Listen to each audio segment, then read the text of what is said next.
In my childhood, I did experience a lot of abuse. I needed my mom's support. I needed, my parents. My dad left the picture at a very young age. Over the years, I didn't really develop a lot of healthy coping mechanisms. So sometimes I wake up in the morning almost feeling like a child. It feels very real. It feels like I'm in that mental state. It's a physiological, but it's psychological too.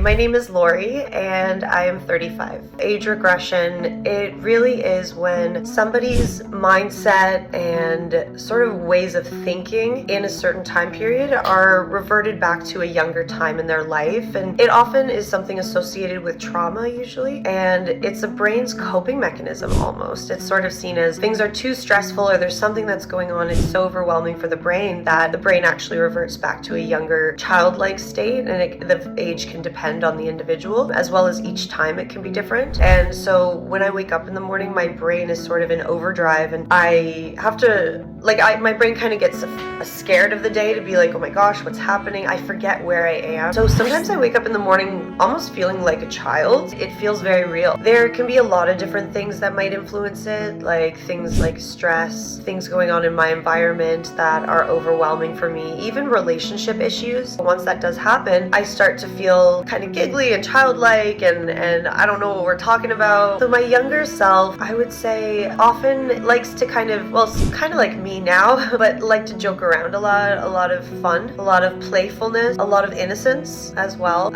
So when it comes to having a baby blanket, I've had this before I could remember, literally as a baby. I've had it in my crib when I would be sleeping, and over the years growing up, even up until now, I actually still do have my baby blanket. It's what I refer to as a comfort item, and it's one of those things that just brings me a lot of comfort and peace and relaxation. Trauma can definitely influence people's coping mechanisms, and because trauma shapes the brain and it influences how we think, we feel, and just how our brain functions overall. So in my childhood, I did experience a lot of abuse. We can't discount the effects of abuse, even if it wasn't all the time. So there was sexual, physical, and emotional abuse.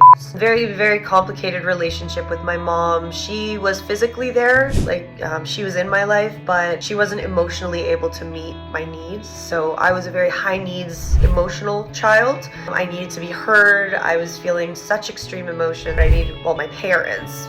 My dad left the picture at a very young age. Physical abandonment, essentially, right? He wasn't there. Emotionally as well, but physically he left. Whereas my mom was there, but she wasn't able to meet my needs. And then I had a stepfather who unfortunately was very abusive. He had unstable and untreated mental illness. He was specifically diagnosed with narcissism. So when it comes to healing my inner child, what I'm learning is that it does have to come from within us. And when I heard that before I was really ready to take my recovery seriously, going to therapy is part of how I do, it's one of my self-care strategies. Getting treatment is part of putting myself first. But number one is deciding that I'm gonna just try to put myself first and just keep trying, because I'm gonna fall many, many, many times. I'm gonna make mistakes all the time. But if I expect perfection, I'll be very disappointed. Right? Go talk to somebody, feel better. How can I help support you? I have the whole community. It's really amazing to be a part of this.